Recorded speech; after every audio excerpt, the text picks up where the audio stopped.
শেরপুরের ঝিনাইগাতী উপজেলা নির্বাচনে বন্ধুর হয়ে কাজ করছেন শেরপুর ৩ আসনের সংসদ সদস্য এডিএম শহীদুল ইসলাম। পছন্দের প্রার্থীকে পাশে বসিয়ে উপজেলা ও ইউনিয়ন আওয়ামী লীগের নেতাকর্মী এবং ইউপি চেয়ারম্যান মেম্বারদের নিয়ে নিজ বাড়িতে আলোচনা সভাও করছেন তিনি। বিশ্বজিৎ রায়কে ভোট দেওয়ার ওয়াদাও করিয়ে নেন এমপি। তার এই ভূমিকা ক্ষুব্ধ অন্য ৬ প্রার্থী। আসন্ন উপজেলা নির্বাচন থেকে এমপি মন্ত্রীদের দূরে থাকার নির্দেশ দিয়েছে আওয়ামী লীগ। তারপরও নির্দেশনা মানছেন না কেউ কেউ। ঝিনাইগাতী উপজেলার চেয়ারম্যান হওয়ার লড়াইয়ে মাঠে নেমেছেন বিশ্বজিৎ রায়, যিনি উপজেলা আওয়ামী লীগের সাধারণ সম্পাদক। তার নির্বাচনী প্রচারে নেমেছেন শেরপুর ৩ আসনের সংসদ সদস্য এডিএম শহীদুল ইসলাম। উপজেলা চেয়ারম্যান আমার থাকলে জমি অধিগ্রহণ নিজে দৌড়দৌড়ি পারা আপনাদেরকে নিয়ে করাইতে পারবো, অন্য কেউ থাকলে পারবো? শ্রী বিশ্বজিৎ রায়কে নিয়ে আপনারা যেন বিজয়ের মালা পরাই নিয়ে এই বাসার কেটে নিয়ে আসতে পারেন, আমার বাসায় নিয়ে আসতে পারেন। সম্প্রতি ঈদ পুনর্মিলনী আলোচনা সভা ও সংবর্ধনা অনুষ্ঠানে বিশ্বজিৎকে ঘনিষ্ঠ বন্ধু হিসেবে পরিচয় করিয়ে দিয়ে ভোটারদের কাছ থেকে প্রতিশ্রুতি আদায় করেন এমপি।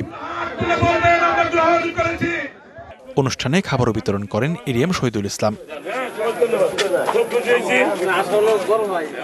ঝিনাইগাতী উপজেলা নির্বাচনে বিশ্বজিৎ সহ প্রতিদ্বন্দ্বিতা করছেন ৭ জন। এমপির ভূমিকায় ক্ষুব্ধ বাকি ৬ প্রার্থী। শ্রী বিশ্বজিৎ রায়কে ভোট দেওয়ার জন্য নেতাকর্মীদের ২ হাত তুলে ওয়াদা করিয়েছেন। দলের সুস্পষ্ট নির্দেশনা থাকা সত্ত্বেও এই কাজটি করা হয়েছে, যা নির্বাচন কমিশনের নির্দেশনাকেও উপেক্ষা করা হয়েছে। জোরপূর্বক সমর্থন আদায়ের চেষ্টা করছেন। আমি এর তীব্র নিন্দা জানাই। এই নির্বাচনটাকে প্রশ্নবিদ্ধ করার চেষ্টা করছে। আমি এর সুষ্ঠু সমাধান চাই।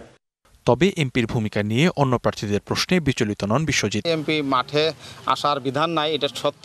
নৌকার একজন এমপি, ওনার সুদৃষ্টি দলের প্রতি থাকবে, অন্য কারোর প্রতি থাকবে না। আর এমপির সহযোগিতায় যদি আমি নির্বাচিত হতে পারি, তাহলে এই রাস্তাঘাটের ঝিনাইগাতী কোনো সমস্যাটা সমাধান করব।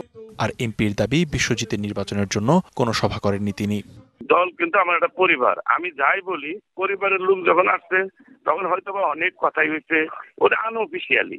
প্রথম দফায় ঝিনাইগাতী সহ ১৫০ উপজেলা নির্বাচনে ভোট হবে ৮ মে। DBC news desk.